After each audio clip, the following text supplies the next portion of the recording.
তোমরা যদি ইচ্ছা করো যে হিদায়াত নিয়ে নেব, কোনোদিন সম্ভব না। আল্লাহ এই ভাষায় বলছেন যে যদি তাদের সম্মুখে ফেরেশতারা অবতরণ করে, মৃতরা যদি তাদের সঙ্গে কথা বলে। এখন আপনারা বলেন, ফেরেশতারা আমাদের সম্মুখে কোনোদিন এসেছে আমরা দেখেছি নাকি? সেটা গায়েবের বস্তু, কারণ আমাদের চোখে আল্লাহ রাব্বুল আলামিন গায়েব করে দিয়েছেন, অদৃশ্য করে দিয়েছেন, আমরা কোনোদিনও দেখতে পাই নাই। আমাদের মধ্যে আমাদের যিনি লিডার, তিনি কিন্তু ফেরেশতাদের দেখেছেন। তিনি কে? তিনি বিশ্বনবী মুহাম্মদুর রাসূলুল্লাহ, তিনি আমাদের লিডার। লিডার তিনি তো নাকি? এখন এই সুজাপুরের মানুষেরা বলবেন না, রসুল কেন লিডার হবে? আমাদের লিডার তো তবরে জালি, কারণ ভোটে তো দাঁড়িয়েছে সে। কি বলেন? মুসলমানের অবস্থা তো এইরকম, মার খাচ্ছে মুসলমান, মারছে মুসলমান। তো আমার ভাইরা, আল্লাহ বলছেন ফেরেশতারা যদি অবতরণ করে, মৃতরা যদি কথা বলে, আজ পর্যন্ত দেখেছেন নাকি এই সুজাপুর গ্রামবাসীরা আপনাদের সম্মুখে কোন মৃত মানুষ এসে কথা বলেছে? দেখেছেন কোন মৃত মানুষ কথা বলেছে? বলে নাই। বলতে পারবে? পারবেও না। কারণ আল্লাহ রাব্বুল আলামিন মৃতদের কথা শোনানো বন্ধ করে দিয়েছেন, আর তাদের জবাব দেওয়াও বন্ধ করে দিয়েছেন। এই আয়াতটা এখনই ব্যাখ্যা করবো, তার আগে যখন কথাটা চলে আসলো এদিকে একটু যাই। আল্লাহ বলছেন তাদউহুম লা ইয়াসমাউ দুআকুম ওয়ালাউ সামিউ মাস্তাজাবু লাকুম। মহান রব্বুল আলামিন বললেন, মৃতদের কাছে যদি তোমরা কোনো কিছু চাও, মৃতরা তো শুনতেই পাবে না, যদিও শুনতে পাই তোমাদের কোনো কথার জবাবদিহি করতে পারবে না। এখন আবার আপনি আমি বলবো, কে বললো শুনতে পাবো না? তাহলে এতগুলো যে চাদর কেনা হয়, এত শত শত হাজার হাজার চাদর কিনে পান্ডুয়ার মতো জায়গা রয়েছে, দেখেন শুধু চাদর কিনছে আর ঢাকা দিচ্ছে, তাহলে ওগুলো কি বেকার নাকি? মৃত মানুষ তো শুনতে পাই, তাই দেয়, ভাগ্য পরিবর্তন করে। আল্লাহ নবীকে বলছেন ইন্নাকা লা তাসমিউল মাউতা, হে রাসূল আপনি মৃতদেরকে কথা শোনাতে পারবেন না।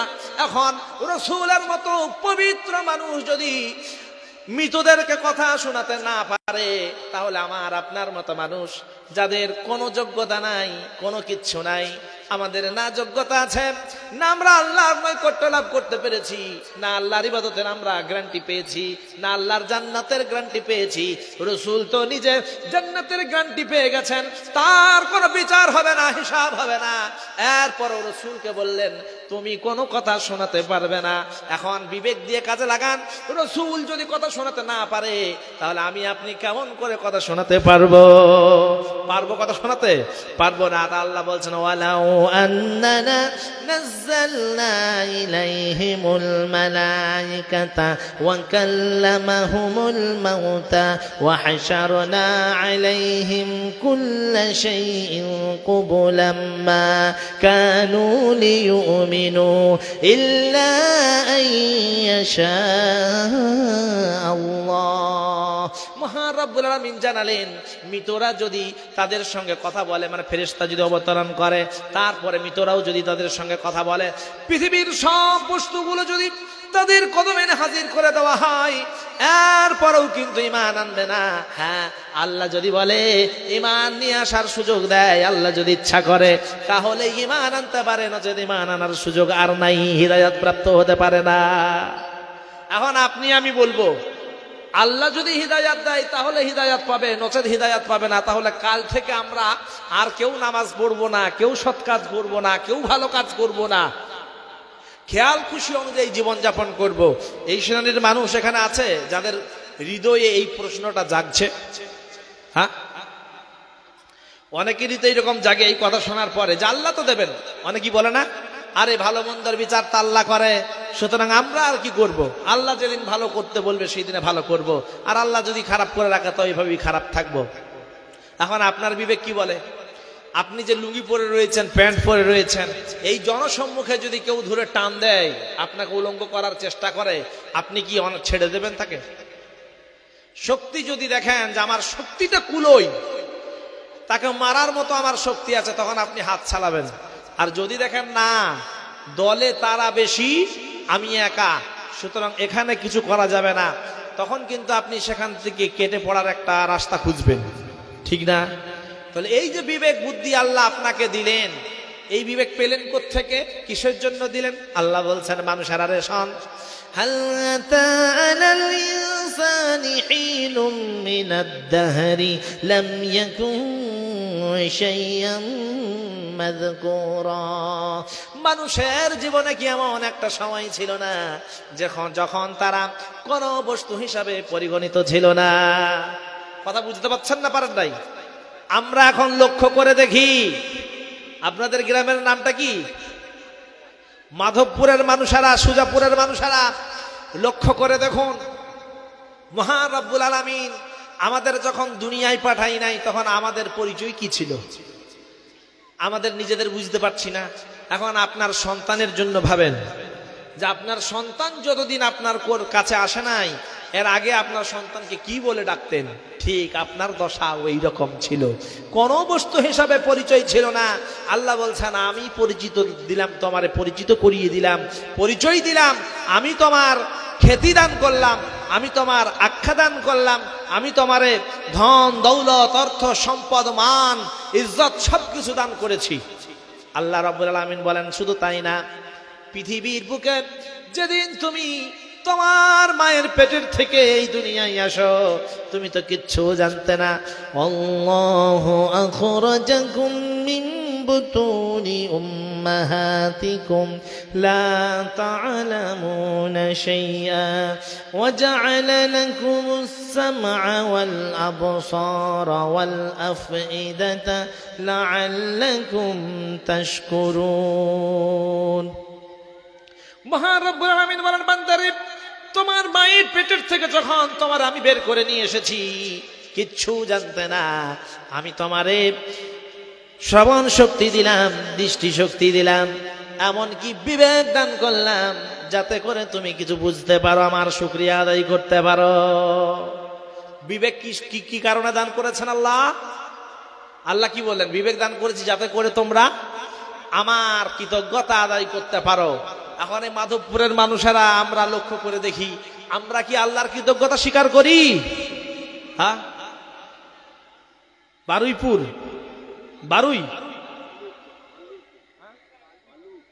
বালুপুর, বালু, আচ্ছা আচ্ছা।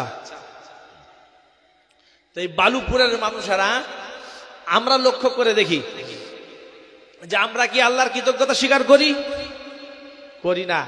ধন দৌলত অর্থ সম্পদ এত আল্লাহ পাক দিয়েছেন, যদি একটু কম হয় তখন আল্লাহর নাশুকরি করতে আমরা শুরু করে দিই, আর যদি একটু দেয় তখন আল্লাহর কৃতজ্ঞতা স্বীকার করি। কিন্তু কৃতজ্ঞতা স্বীকার বলতে মুখে মুখে করি, কাজে করি না। যে আল্লাহর গোলামি করতে হবে সেদিকে আমরা ধাবিত হই না। আল্লাহ বলছেন মানুষেরা তোমরা শোনো, আমি কি তোমাদেরকে অনর্থক সৃষ্টি করেছি নাকি? আল্লাহ বলছেন أفحسبتم أنما خلقناكم عبثا وأنكم إلينا لا ترجعون। মানুষেরা কি মনে করেছে নাকি আমি তাদেরকে অনর্থক সৃষ্টি করেছি? না না, আমি তাদেরকে অনর্থক সৃষ্টি করি নাই। আর কি মনে করেছ যে আমার কাছে তোমাদের প্রত্যাবর্তন করতে হবে না? সকলকেই তো আল্লাহর কাছে প্রত্যাবর্তন করতে হবে। তাহলে এই যে দুনিয়া পেয়েছি, এই দুনিয়া পাওয়ার পরে আমরা নিজেদের খেয়াল খুশি অনুযায়ী জীবন যাপন করছি। আল্লাহ বলছেন মাল হায়াতুদ দুনিয়া ইল্লা লাইবুন ওয়া লাহবুন ওয়া লাদ-দারুল আখিরাতু খায়রুল লিল্লাযীনা ইয়াত্তাকুনা আফালা তাকিলুন। মহান রব্বুল আলামিন বললেন বান্দারে, এই দুনিয়ার জীবন যে আমি তোমাদের দান করেছি, দুনিয়া একটা খেলাঘর ছাড়া আর কিচ্ছু না। খেলশালা আমরা ছোটবেলায় দেখেছি কি দেখি নাই? খেলেছি কি খেলি নাই? খেলাধুলা করেছি তো আমরা ছোটবেলায়। খেলাধুলা যখন আপনি করতেন আর মা এসে ডাক দিত, এই বেটা চলাই, স্কুল যাবার সময় হয়েছে, প্রাইভেট যাবার সময় হয়েছে, আপনি কি বলেছেন? দাঁড়াও মা, একটু দাঁড়াও, আর 2 ওভার বাকি আছে, একটু দাঁড়াও, আর একটু পরে, আর 10 মিনিট আছে, হাফ টাইম হয়ে যাবে, তারপরে যাব। মা দেখলো বারবার বলছি আসছে না, তখন লাঠি নিয়ে আসে, ধমক দেয় বা বলে তোর হরলিক্স খাবার সময় হয়ে গেছে, খাবি না? ছেলে কিন্তু ওঠে না। জোর করে মা ছেলের ভালাই চাই, এই জন্য লাঠি নিয়ে আসে। আর আল্লাহ পাক বলেছেন যে আমি তো দুনিয়া থেকেই তোমাকে ডেকে নেব। এই দুনিয়াটা একটা খেলাঘর ছাড়া আর কিচ্ছু না। এখানে আমি তোমাদেরকে সীমিত সময় দান করেছি, আখিরাতে তোমাদের জন্য উত্তম ঘর রয়েছে। বিবেকবানেরা তোমরা যদি বোঝো। এখন আমরা যারা এই বালুপুরে রয়েছি, সুজাপুরে রয়েছি, মালদার মানুষেরা, মালদাবাসীরা, আমাদের জীবনে অনেক অ্যাক্সিডেন্ট এসেছে, আমরা অ্যাক্সিডেন্টের অনেক সম্মুখীন হয়েছি, হয় নাই? এই মালদাতে শ্বশুর ঘরের গাড়ি পাই, হ্যাঁ, শ্বশুর ঘর থেকে মোটরসাইকেল পাই তো, জোর করে নেয় না ইচ্ছাই দেয়? কি বলেন? দেন মোহর বাঁধেন, মোহর দেন, মোহরানা আদায় করেন। ফাতুহুন্না হুজুরাহুন্না ফারিদা, মোহরানা দেওয়া ফরজ করেছে। অনেকেই আমাকেও বলেছে, বলছে হুজুর আমরা তো কিচ্ছু নেই নাই, আবার মোহরানা কেন দেবো? আল্লাহ যেটা ফরজ করে দিয়েছে এটা জানে না, কিন্তু গাড়িটাও নেবে। বিশেষ করে দেখবেন পরের মাগা গাড়ি, পরের কাছ থেকে চাওয়া গাড়ি যদি পাই এত স্পিডে যাবে, নিজের গাড়ি ওই স্পিডে চালাই না। আর শ্বশুর ঘরের গাড়ি হলে ওই রকম একটু স্পিডে চালায়। দিয়েছে তো শ্বশুর, যা হবে দেখা যাবে। গালেতে 5000 বা আপনার গুটখা রয়েছে বা আপনার পান, এদিকে থুপ ফেলছে ওদিকে থুপ ফেলছে, টার্নিং আসলো সামালতে পারলো না, পড়ে গেল। দেখলো তাকিয়ে কেউ আছে নাকি, লজ্জায় উঠে গেল, উঠে যাবে, যা কিচ্ছু হয় নাই, যাই বেঁচে গেলাম। আল্লাহ বলছেন وَإِن نَّشَأْ نُغْرِقْهُمْ فَلَا صَرِيخَ لَهُمْ وَلَا هُمْ يُنقَذُونَ إِلَّا رَحْمَةً مِنَّا وَمَتَاعًا إِلَى حِينٍ। বান্দারে আমি ইচ্ছা করলে তোরে ডুবিয়ে দিতে পারতাম, তুই চিৎকার করতিস, কেউ তোর আওয়াজ শুনতে পেত না। আমি ইচ্ছা করলে তোরে শেষ করে দিতে পারতাম, কিন্তু করলাম না। না না, সুজাপুরের বাজারে যাবি, ফল ফ্রুট নিয়ে আসবি, স্ত্রীকে দিবি, বাচ্চাগুলো রয়েছে তাদের মুখে খাবার তুলে দিবি, কিছুদিন আরো পরওয়ারিশ করবি, আখিরাতের পাথিও সংগ্রহ করবি। এই জন্যই আমি তোরে আবার পুনরায় জীবনের আবার হায়াত বাড়িয়ে দিলাম, জীবনের মেয়াদ বাড়িয়ে দিলাম। কিন্তু মেয়াদ যেদিন শেষ হয়ে যাবে বান্দারে, সেই দিন তোরে না সামনের দিকে যেতে পারবি না পিছনের দিকে ফিরে আসতে পারবি। কারণ এই পৃথিবীতে যত দল এসেছে, যত কম এসেছে, যত জাতি এসেছে, সব জাতির অবস্থা আমি একরকম করেছি। যখন মেয়াদ শেষ হয়ে গেছে, না তারা সামনের দিকে যেতে পেরেছে আর না তারা পিছনের দিকে ফিরে আসতে পেরেছে। আল্লাহ বলছেন ওয়ালিকুল্লি উম্মাতিন আজাল ফাইযা জাআ আজালুহুম লা ইস্তাখিরুনা সাআতাও ওয়া লা ইস্তাকদিমুন। প্রত্যেক দলের জন্য একটা করে মেয়াদ দিয়ে দিয়েছি। মেয়াদ যখন শেষ হয়ে গেছে, না তারা সামনের দিকে যেতে পেরেছে আর না তারা পিছনের দিকে ফিরে আসতে পেরেছে। আমার ভাইরা রে, আমাদেরও যখন ডাক চলে আসবে, না সামনের দিকে যেতে পারবো আর না পিছনের দিকে ফিরে আসতে পারবো। সামনেও যেতে পারবো না, পিছনেও ফিরে আসতে পারবো না। এখন আমার আপনার প্রশ্ন জাগবে যে এই পৃথিবীর বুকে আল্লাহ রাব্বুল আলামিন তিনি তো সবকিছু দেখছেন, তিনি সব জানেন। কার কখন হায়াত শেষ হয়ে যাবে, কার কখন মৃত্যু আসবে, কে কতদিন বাঁচবে, কতদিন হায়াত পাবে, এইগুলো সব তো আল্লাহ পাক জানেন না? আল্লাহ রাব্বুল আলামিন বলছেন আমি তো সব জানি, আল্লাহু আলিমুম বিযাতিস সুদূর, আমি তো অন্তর্যামী, এমনকি তোমার মনের খবরটাও আমি জানি। তাহলে আল্লাহ যদি মনের খবর জানেন, এমনকি আল্লাহ বলছেন গাছের পাতাও যদি ঝরে পড়ে, এইটাও আমার হিসাবের বাইরে নয়, আমার অজ্ঞতাসরে হয় না। আমি জানি কোন জায়গায় কতগুলো পাতা পেকেছে, কতগুলো পাতা পড়ে গেল, কতগুলো পাতা গাছে রয়েছে। আল্লাহ রাব্বুল আলামিন যদি এত কিছুর হিসাব রাখতে পারে, এখন প্রশ্ন জাগবে আমাদের মনে, তাহলে আল্লাহ রাব্বুল আলামিন মুসলমানদের প্রতি জালিমেরা যে অত্যাচার করছে, এই অত্যাচার করার কারণে মুসলমানেরা আল্লাহ রাব্বুল আলামিনের কাছে দোয়া প্রার্থনা করে, এরপরেও কেন জালিমেদের আল্লাহ শেষ করছেন না? আল্লাহ বলছেন, জানিস নাকি আমি জালিমেদের একটা মেয়াদ দিয়ে দিয়েছি, এই জালিমেদের কৃতকর্মগুলো আমি সব দেখছি। ফিরাউন এসেছিল, শেষ হয়ে গেছে। সাদ্দাদ এসেছিল, শেষ হয়ে গেছে। কারুন এসেছিল, শেষ হয়ে গেছে। নমরুদ এসেছিল, শেষ হয়ে গেছে। আব্রাহা এসেছিল, শেষ হয়ে গেছে। আবু জেহেল এসেছিল, সেও শেষ হয়ে গেছে।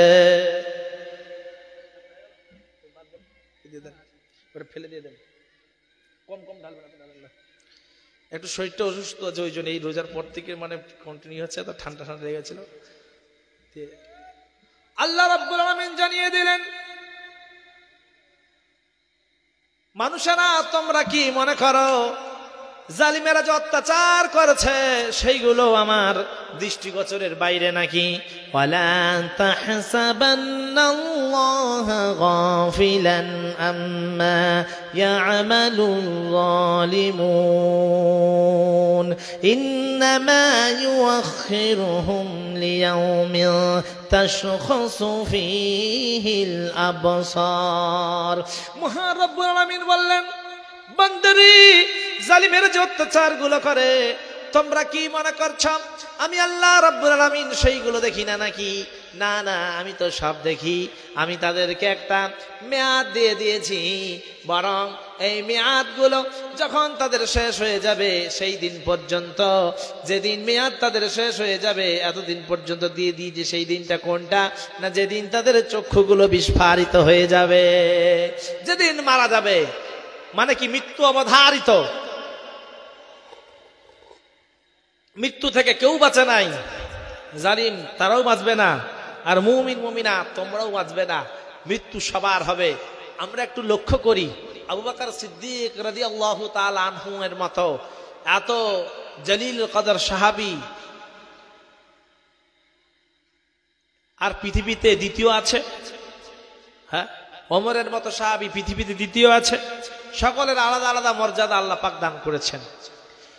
তো এই সমস্ত সাহাবায়ে কেরাম রাদিয়াল্লাহু তাআলা আনহুম আজমাইনগণ বলেছেন যে মারা তো যাব, কোনো দুঃখ নাই, চিন্তা নাই, কিন্তু আল্লাহর কাছে কি নিয়ে যাব? এজন্য আল্লাহ বলেছেন, ইয়া আইয়ুহাল্লাযীনা আমানুত্তাকুল্লাহা ওয়াল তানজুর নাফসুম মা কদ্দামাত লিগাদিন ওয়াত্তাকুল্লাহ। হে মুমিনেরা, আল্লাহকে ভয় করো, আর তোমরা বিশ্লেষণ করো, বিবেচনা করো, আলোচনা করো, দেখো আগামীকালের জন্য কি নিয়ে আসছো, কি প্রস্তুতি নিয়েছো। আল্লাহ রাব্বুল আলামিনকে ভয় করো। তাহলে দুনিয়ার যে জীবন পেয়েছি, এই জীবনের মূল উদ্দেশ্য হলো আল্লাহর কি? আল্লাহর কি?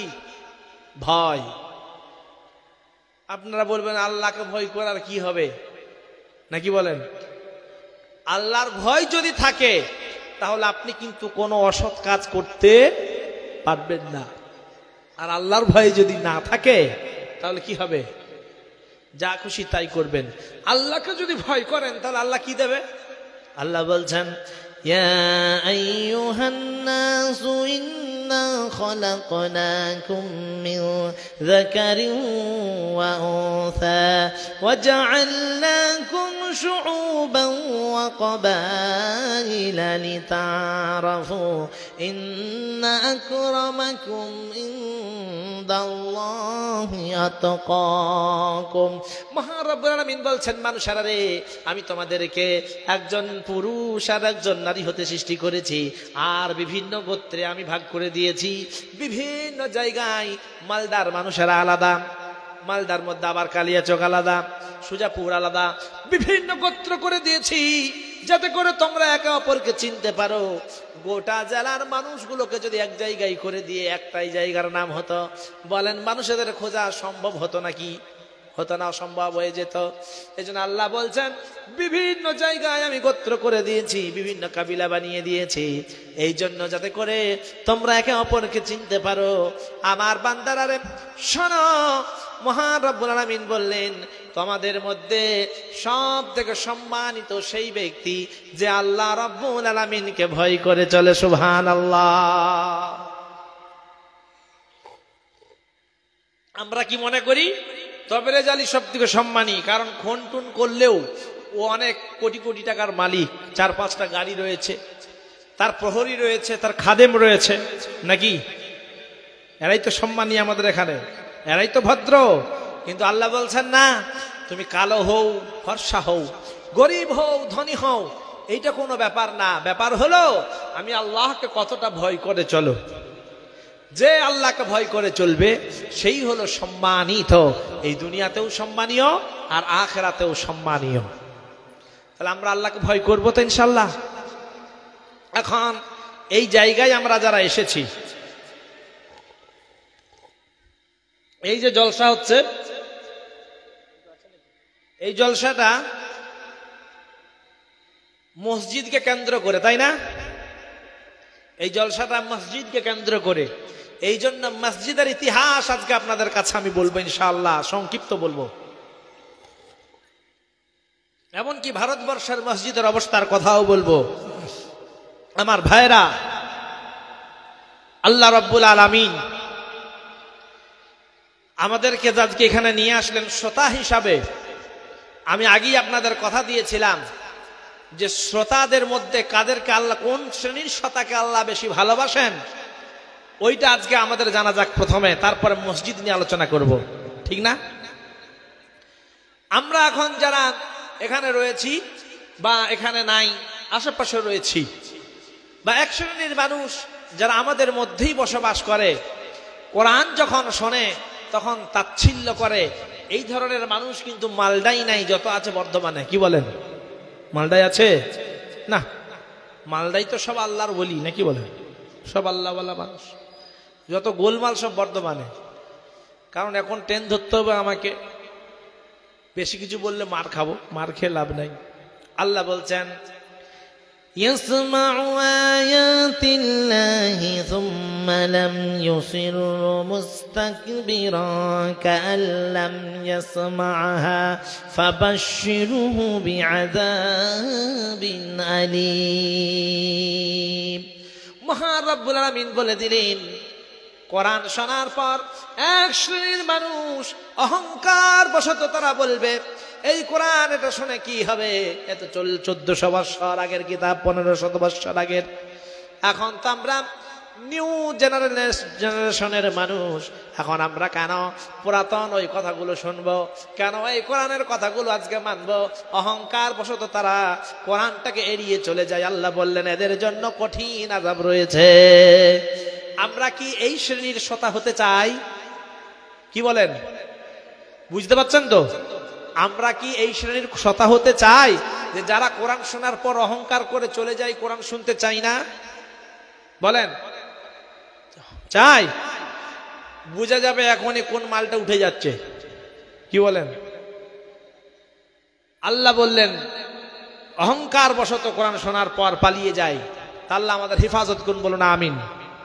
এরপরে আমরা যারা এখানে শুনছি, আমরা তাহলে মনে মনে করছি যে আমরা তো শুনছি, তাহলে নিশ্চয়ই আমরা ভালো। আল্লাহ বললেন শোনা যারা, কোরআন যারা শোনেন, শোনার পরেও ক্রিয়া যাদের এইরকম হয়, আল্লাহ বললেন ওমান আযলামু মিম্মান যুক্কিরা বিআয়াতি রাব্বিহি সুম্মা আরাযা আনহা ইন্না মিনাল মুজরিমিনা মুনতাকিমুন। মহান রব্বুল আলামিন বললেন বান্দারা, ওই শ্রেণীর মানুষ যারা কোরআন শোনার পরে নিজেদের জীবনের বাস্তবায়নের, জীবনের কথাগুলো মিলিয়ে দেখলো, আমার জীবনের সঙ্গে কোরআনের কোনো কথা মিল হচ্ছে না, তখন লোকটা বলে যাই হোক কোরআনের সঙ্গে যখন আমার জীবনের কাজগুলো কৃতকর্মগুলো মিল হচ্ছে না, কোরআন শুনে কোনো লাভ নাই, কোরআনের কথা মানার দরকার নাই, তখন সে কোরআন মানা ছেড়ে দেয়। আল্লাহ বললেন ইন্না মিনাল মুজরিমিনা মুনতাকিমুন, মহান রব্বুল আলামিন বললেন নিশ্চয় আমি অপরাধীদের সঙ্গে প্রতিশোধ নেব। আল্লাহ যদি প্রতিশোধ নেয়, বরং বলেন আল্লাহর প্রতিশোধ থেকে কেউ বাঁচতে পারবে নাকি? তিনি যদি বলেন প্রতিশোধ নেব, খেয়াল করুন ফিরআউনের দিকে, খেয়াল করুন নমরুদের দিকে, খেয়াল করুন সাদ্দাতের দিকে, খেয়াল করুন কওমে লুতের দিকে, কওমে আপনার সামুদের দিকে, কওমে আদের দিকে, তাদেরকে কিভাবে আল্লাহ রাব্বুল আলামিন শেষ করে দিয়েছেন। আল্লাহ যদি বলেন আমি বদলা নেব, বলেন আল্লাহর বদলা থেকে কেউ বাঁচতে পারবে নাকি? আমার কথা বুঝতে পেরেছেন? কোরআন শোনার পর আপনি দেখলেন আমি তো মদ খাই, কোরআন মানা করছে, তখন আপনি বললেন না মদ খাবো, কোরআন যা বলছে বলুক। আপনি সুদ খান, আপনি এখন বলবেন না সুদ খাই তো কি হয়েছে, আমি এখন খেয়ে যাই, যা হয় হবে। এই সুদের কথা বলতেই আর ঘুষের কথা মনে পড়ে গেল। সুদ আর ঘুষ এখন মুসলিমদের কাছে সব থেকে বেশি চলছে। আপনি বলবেন যে না মুসলিমরা ঘুষ খায় না, কারণ এখানের অফিসাররা শব্দ বেশি হিন্দু, মুসলিম না। আমি তো বাংলাদেশের মতো একটা দেশ রয়েছে পাশে, সব মুসলমান বেশিরভাগ, ঠিক না? এই কিছুদিন আগে বাংলাদেশে আমার দাওয়াত আসলো, পাসপোর্ট আমি জমা করলাম ভিসা নেবার জন্য। একদিন হয়ে গেল, আসার পরেই আমাকে মৌলানা নূর মোহাম্মদ সাহেব ফোন করে বলছেন মৌলানা আপনার বড় ভাইয়ের মতো আপনার হাতে ধরে বলছি আপনি আমার সঙ্গে এই যেতেই হবে, চলেন। আমি বলি আপনি যখন এই ধরনের কথা বললেন তাহলে চলেন যাই। পরক্ষণেই মনে পড়লো পাসপোর্ট তো নাই, ও তো জমা করে এসেছি। তো মৌলানা সাহেবকে বললাম, আমি বলি ভাই পাসপোর্ট তো আমার কাছে নাই, জমা করে চলে এসেছি। উনিও বললেন ঠিক আছে দাঁড়ান আমি দেখছি। ফোন করে কোথায় কি দেখলো আমাকে একটু পরে ফোন করে বলছে আপনার এটা পাওয়া যাবে, আপনাকে ওখানে যেতে হবে, দরখাস্ত লিখতে হবে যা আমি জমা করেছিলাম, কিন্তু হঠাৎ করে আমি উমরাই যাব, মক্কা মদিনায় উমরাই যাব, সেই জন্য আমার পাসপোর্ট আমাকে ফেরত দিন। যদি ভিসা হয়েছে ঠিক কথা, আর যদি না হয়ে থাকে আমাকে ফেরত দিন। ওখানে গেলাম এমবেসিতে, কলকাতায় যে বাংলাদেশ এমবেসি রয়েছে, হাই কামান আছে, সেখানে গেছি। বাইরে দূর থেকে আওয়াজ দিল, ও হুজুর আসেন আসেন আসেন, কি খবর? আমি বললাম আমার পাসপোর্ট আমি নিতে এসেছি, কদিন আগে আমি জমা করেছিলাম, তো বাংলাদেশের ভিসা আমার দরকার নাই, এখন আমাকে উমরায় যেতে হবে। বলে আচ্ছা এই ভেতরে আসেন। ভেতরে গেলাম। কদিন দিয়েছিলেন? আমি বললাম এই যে কাগজ রয়েছে, রিসিপ্ট রয়েছে, গত পরশু জমা করেছিলাম। বলে কালকে এলে ওখানেই পেয়ে যেতেন, আজকে তো এখানে চলে এসেছে, আজ তো আপনি পাবেন না। বলে আচ্ছা কি করলে পাওয়া যাবে, নিশ্চয়ই কোনো উপায় তো আছে। বললো না ওখানকে যান, যেখান দিয়ে পেয়েছিলেন সেখানে, যেখানে দিয়েছিলেন সেইখানে যান, এখানে কোনো কিছু করা যাবে না। এরপর আমি ফোন লাগাই একে ওকে, ওই লোকটা যে একটু আগে হুজুর হুজুর বলছিল এখন বলছে এই এখানে বসবেন না, যান বাইরে যান, বাইরে যান। আমি বলি ভাই এই যে রেস্ট রুম রয়েছে এখানে একটু বসে কথা বলি। বলছে না এখানেও বলা যাবে না, যান বাইরে যান। আমি যখন বলে 1 মিনিট একটু কথা বলে নি, তখন সিভিকদের পাঠিয়েছে, যান বাইরে বার করান। লোকটা মুসলমান বাংলাদেশের। এরপরে বাইরে বেরিয়ে আমি যখন একটা বেলডাঙ্গার লোকের সঙ্গে সাক্ষাৎ হলো, সে চাকুরি করে, মুস্তফা মনে হয় না, সে আমার হেল্প করলো। বললো হুজুর এরা টাকা ছাড়া কিচ্ছু চেনে না, আপনি টাকা দেন দেখেন কাজটা হয়ে যাবে, নয়তো আপনি কিচ্ছুতেই পাবেন না। আর আমার হাতে মাত্র 20 দিন সময় রয়েছে, বাস। বলে কত লাগবে? বলে 1002 এখন দেন তারপরে দেখছি।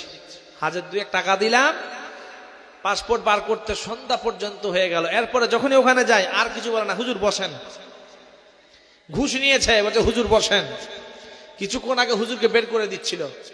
তো ঘুষের পরে হুজুরের সম্মান বাড়ছে, তার আগে না। এই ঘুষ খায় এক শ্রেণীর মানুষ, সুদ খায়, তারা মনে করে যে কোরআন তো শুনলাম মানা করছে আর আমি তো এটা করি। আপনি ভাবতে পারেন একজন আলেমের কাছে যদি একজন বাংলাদেশি মানুষ ঘুষ খেতে পারে, তাহলে বলেন তার ইমানের দরজাটা কতটা? বলেন তার ইমান আছে বলে মনে হয়? হ্যাঁ, এই যে বেশি দূর না, কলকাতার মধ্যেই রয়েছে, এখানে এসে বসবাস করছে, কিন্তু একটা টুপিওয়ালা দাড়িওয়ালা মানুষ, তারও সম্মান দিল না। মুসলমান হয়ে যদি মুসলমানের সম্মান না দেয়, তাহলে বিধর্মীরা এই ধরনের মুসলমানদের মারবে না তো কি চুম খাবে? কি বলেন? আল্লাহ বলেছেন, وَإِن تَتَوَلَّوْا يَسْتَبْدِلْ قَوْمًا غَيْرَكُمْ ثُمَّ لَا يَكُونُوا أَمْثَالَكُمْ। তোমরা যদি আমার নিমকহারামি করো, তোমাদের জায়গায় অন্য কোন জাতি নিয়ে আসবো, তারা কিন্তু তোমাদের মতো নিমকহারাম হবে না। তাহলে কয় ধরনের শ্রেণীর, কয় শ্রেণীর কথা বললাম শ্রোতার? বলেন, কয় ধরনের শ্রোতার শ্রেণী বললাম? বলেন। দুই বললাম না? এক শ্রেণী অহংকার বশত চলে যায়, আর দ্বিতীয় শ্রেণীর হলো শোনে, শোনার পরে দেখে আমি যেইটা করি সেইটা কিন্তু কোরআনের বিপক্ষে চলে যাচ্ছে, বা আমার বিপক্ষে কোরআন যাচ্ছে, সুতরাং আমি যেইটা করি ওইভাবেই যাব, কোরআন শুনবো না। এই শ্রেণীর মানুষ এখানে আছে? হাত তুলি তো কে কাছে দেখি, যে আমি যেগুলো করি কোরআনের উল্টো পালিয়ে যাব। আছি কেউ এরকম? নাই, মাশাআল্লাহ, সব আল্লাহ ওয়ালা মনে হচ্ছে। তৃতীয় শ্রেণীর মানুষ আল্লাহ রাব্বুল আলামিন বলেন, وَإِذَا تُتْلَى عَلَيْهِمْ آيَاتُنَا بَيِّنَاتٍ تَعْرِفُ فِي وُجُوهِ الَّذِينَ كَفَرُوا الْمُنكَرَ يَكَادُونَ يَسْطُونَ بِالَّذِينَ يَتْلُونَ عَلَيْهِمْ آيَاتِنَا। মহান রব্বুল আলামিন বললেন, হে রাসূল, আপনার প্রতি যে কোরআন অবতরণ করেছি, যে কেউ এই কোরআন যখন তেলাওয়াত করবে, মুশরিক যারা, মুনাফিক যারা, যাদের অন্তরে লাগবে, তাদের বিপক্ষে কোরআনের কথাগুলো চলে যায়, তখন তাদের মুখমণ্ডল দেখবে কালো বর্ণ ধারণ করেছে, তারা মারতে পর্যন্ত উদ্যত হবে, মারতে পর্যন্ত যাবে। আল্লাহ রাব্বুল আলামিন বললেন, এই ধরনের শ্রোতা এক শ্রেণীর মানুষ রয়েছে, কোরআন শোনার পর তাদের ক্রিয়া এই ধরনের হবে। আমরা এখন লক্ষ্য করে দেখি, কোরআন যদি আমাদের বিপক্ষে যায়, যে বলবে তাকে মারবো না ছাড়বো? মারবো? মারবো? আমি ধরুন আজকে এমন কথা বললাম, আপনারা যেইটা করেন তার বিরুদ্ধে যাচ্ছে, আল্লাহ আমাদের হেফাজত করুন, বলুন আমিন। তাহলে 3 নম্বর শ্রেণী, তৃতীয় শ্রেণীর যে শ্রোতা হলো, এদের মতো আমরা কেউ হতে চাই? হব না ইনশাআল্লাহ। চতুর্থ শ্রেণীর কথা আল্লাহ রাব্বুল আলামিন বললেন, وَإِذَا سَمِعُوا مَا أُنزِلَ إِلَى الرَّسُولِ تَرَى أَعْيُنَهُمْ تَفِيضُ مِنَ الدَّمْعِ مِمَّا عَرَفُوا مِنَ الْحَقِّ يَقُولُونَ رَبَّنَا آمَنَّا فَاكْتُبْنَا مَعَ الشَّاهِدِينَ। মহান রব্বুল আলামিন বলছেন, হে রাসূল, আপনার প্রতি যে কিতাব অবতরণ করেছি, যে এক শ্রেণীর মানুষ দেখবেন শোনার পরে তাদের চোখের কোণায় পানি চলে আসবে, তারা বলবে, মাবুদ গো রব্বুল আলামিন, আমরা হক বুঝতে পেরেছি, আজ থেকে আমরা আর খারাপ কাজ করব না, সব ছেড়ে দিলাম। ওগো খোদা, আমাদের নামগুলো তাদের খাতায় লিখে দাও যারা তোমার রাস্তায় সাক্ষী দিয়েছে। সুবহানাল্লাহ। তাহলে এই শ্রেণীর সাথে আমরা হব ইনশাআল্লাহ, যারা আল্লাহর রাস্তায় সাক্ষী দিয়েছে, তাদের খাতায় যেন আমাদের নামগুলো আল্লাহ তুমি লিখে নাও। বলুন আমিন, বলুন আমিন। আল্লাহ আমাদেরকে গ্রহণ করুন, বলুন আমিন। আমার ভাইরা, তাহলে চতুর্থ নম্বর শ্রেণীর শ্রোতা কয় প্রকার? 4 প্রকারের শ্রোতার কথা কোরআন থেকে আমি আপনাদের কাছে বললাম।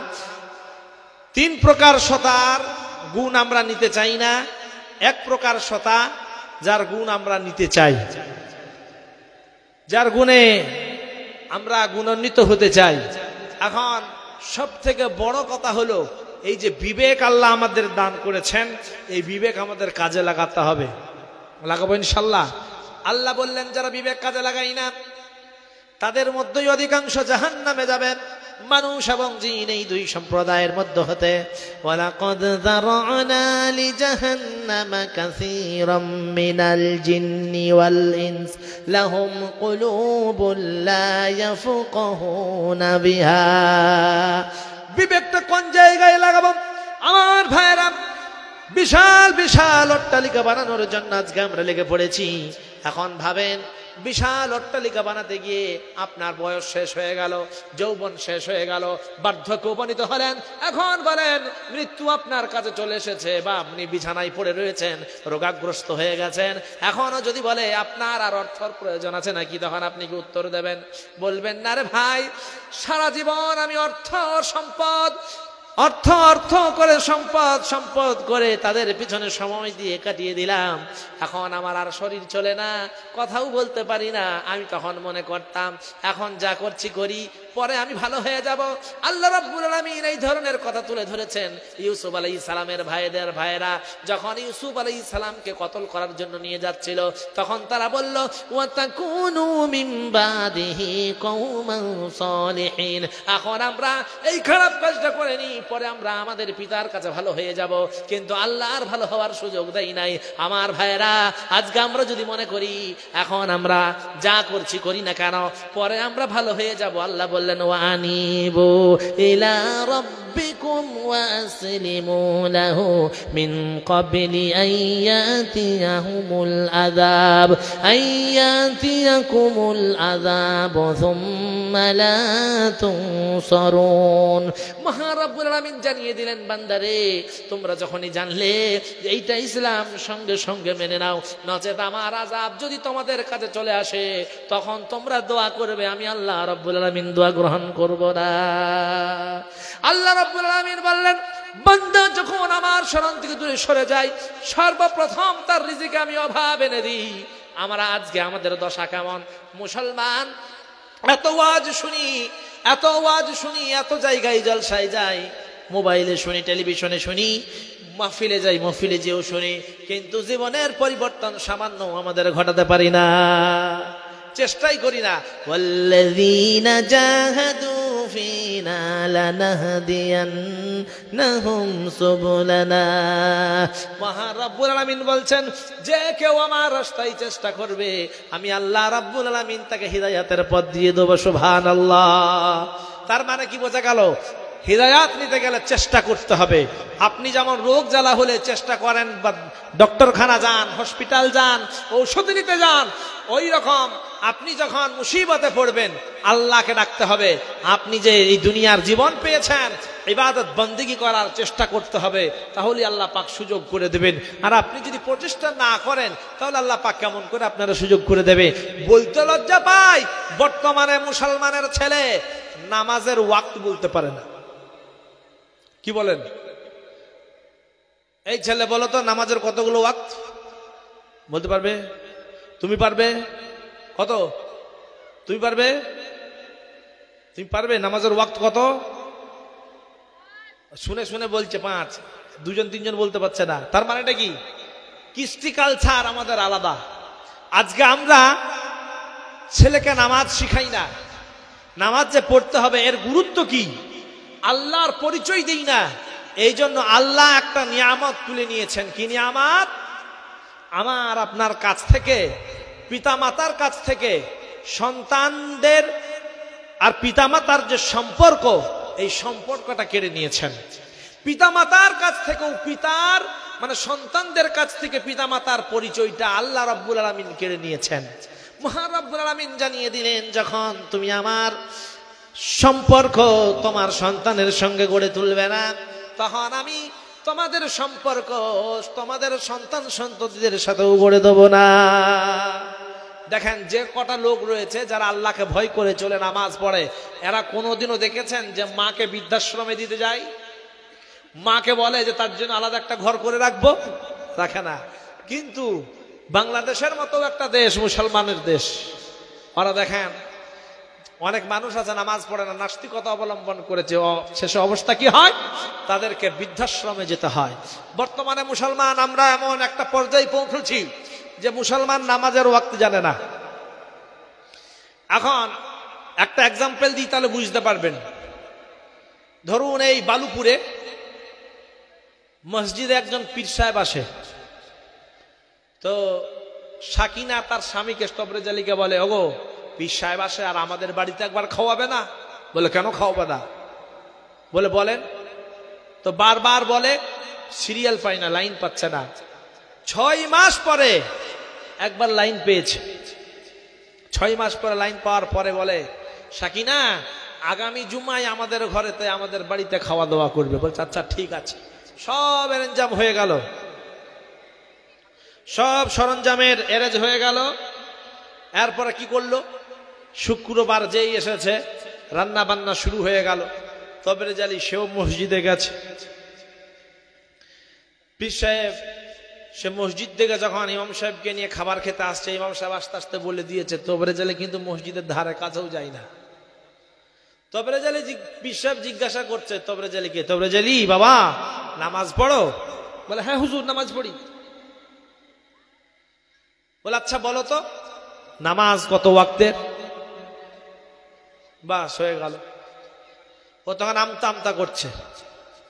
তার স্ত্রী সাকিনা সে এখন উনুনে কড়াই চাপিয়েছিল, আর কড়াইয়ে কিছু একটা ভাত ছিল, হয় ডিম হোক আলু ভাজা হোক যাই হোক কিছু ভাত ছিল। তো সে এখন দেখলো যে আমি যদি কড়াইয়ের দিকে না ধ্যান দিই তাহলে আমার কড়াই জ্বলে যাবে, আর স্বামীর দিকে যদি ধ্যান না দিই তাহলে স্বামী অপমানিত হয়ে যাবে। স্বামীর অপমান মানে আমার অপমান। তো বারবার স্বামীর দিকে একবার তাকায়, একবার কড়াইয়ের দিকে তাকায়, একবার স্বামীর দিকে তাকায়, একবার কড়াইয়ের দিকে তাকায়। আর স্ত্রী ওইভাবেই একবার করে এরকম করে বলে তো শুনতেই পাই না। তবরেজ আলীর অবস্থা কি হয়েছে, ও একবার পীর সাহেবের দিকে তাকায় আর একবার স্ত্রীর দিকে তাকায়, স্ত্রী কত বলছে। তো স্ত্রী এইরকম এরকম করে দেখাচ্ছে, প্রত্যেকবার গুনছে, 5 দেখালো 5 দেখালো 5 দেখালো, এগুলো 6 বার হয়ে গেছে। স্ত্রী দেখলো এতবার বলছি এখনো বলতে পারছে না, বলছে উলা উঠো, এটা বলতে পারছে না, 5 5 5 5 করে এইভাবে 6 বার হাত নেড়েছে। তাহলে আগের 6 আর এই 6 কত হলো?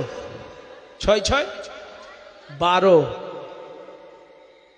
তাহলে 6 12 কত হয়? হ্যাঁ 72 নাকি? 72 হয় না? 72।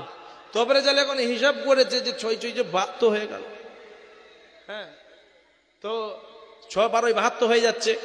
এদিকে 6 ওদিকে 6 6 6 করে মানে 5 6 30 30 30 60 60 ওয়াক্ত হচ্ছে। 5 6 কত? 5 করে দেখিয়েছে, তো 5 6 30 আর 5 6 30, তাহলে 30 30 কত? 60। এই যে 60 হচ্ছে, তো 60 ও হিসাব করে পীর সাহেবকে বলছে হুজুর আমরা তো গরিব মানুষ খেটে খাই, আমাদের আর কত হবে, ওই যে 60 ওয়াক্ত। তো পীর সাহেব তখন বলছে নিমক হারাম বেঈমান কথাকারে, তোমার ঘরে আমি খাবো না, তুমি মিথ্যুক। শুনে নিন ভালো করে, হাসির খোরাক দিই নাই। রাসূলুল্লাহ সাল্লাল্লাহু আলাইহি সাল্লামের কাছে একজন এসে বলছে গো রাসূল, একজন মুসলমান সে কি কাপুরুষ হতে পারে? নবীজি বললেন হ্যাঁ হতেই পারে। একজন মুসলমান সে কি কৃপণ হতে পারে নাকি? রাসূল বললেন হ্যাঁ হতেই পারে, কিন্তু কৃপণকে আল্লাহ পছন্দ করেন না, কাপুরুষকেও আল্লাহ পছন্দ করেন না। তবে হতে পারে, ঈমান চলে যাবে না। 3 নম্বর আল্লাহ রাসূল সাল্লাল্লাহু আলাইহি ওয়াসাল্লামকে বললেন গো রাসূল, একজন মুসলমান সে মিথ্যুক হতে পারে নাকি? রাসূল সাল্লাল্লাহু আলাইহি ওয়াসাল্লাম বললেন একজন মুসলমান কসমিন কালেও মিথ্যুক হতে পারে না। যা মালদার লোকেরা করে না সব তো বর্ধমানে, কি বলেন? মালদার লোকেরা যা বলে সব সত্য, মিথ্যা কথা এরা জানেই না, মিথ্যা কথা জানেই না, যা বলে সব সত্য, আর মিথ্যা তো সব বর্ধমানে। এখন পীর সাহেব চলে যাচ্ছে, আর সাকিনা তবরেজ আলীকে বলছে এদিকে শোনো, যত ঝামেলা সব তোমার জন্য। স্বামী স্ত্রীতে এরকম ঝগড়া হয় না, এদের কথা কাটাকাটি হয়ে গেল। তবরেজ আলী বলছে কেন, আমার কি দোষ? আমি তো সব বলে দিয়েছি, তারপরও পীর সাহেব যদি চলে যায়। বলে তোমাকে তো বারবার বলছি যে 5 বলো 5 বলো। বলে দূর পাগলি, আমি 60 বলেছি 60, তাতে পীর সাহেব খুশি হয় নাই, আর তোর 5-এ খুশি হতো? আমি 60 বলেছি পীর সাহেব খুশি হয় নাই, আর তোর 5-এ কি করে খুশি হতো? তো এই তো দশা আমাদের বর্তমানে। মুসলমানের পরিবেশ খুব খারাপ করে ফেলেছি। ইবাদত কেন করব আল্লাহ? দেখেন গোটা বিশ্ব যখন অশান্ত পরিবেশ, সেই সময় রাসূলুল্লাহ সাল্লাল্লাহু আলাইহি ওয়াসাল্লামকে আল্লাহ পাঠালেন কিসের জন্য? ইমানের দাওয়াত দেওয়ার জন্য, ইসলামে দীক্ষিত হওয়ার জন্য। সেই সময় এক শ্রেণীর মানুষ ছিল যারা মূর্তি পূজা করছিল। তাদেরকে আল্লাহর নবী সাল্লাল্লাহু আলাইহি ওয়াসাল্লাম যখন বললেন, এক আল্লাহর ইবাদত করো, কারণ আল্লাহ কজন?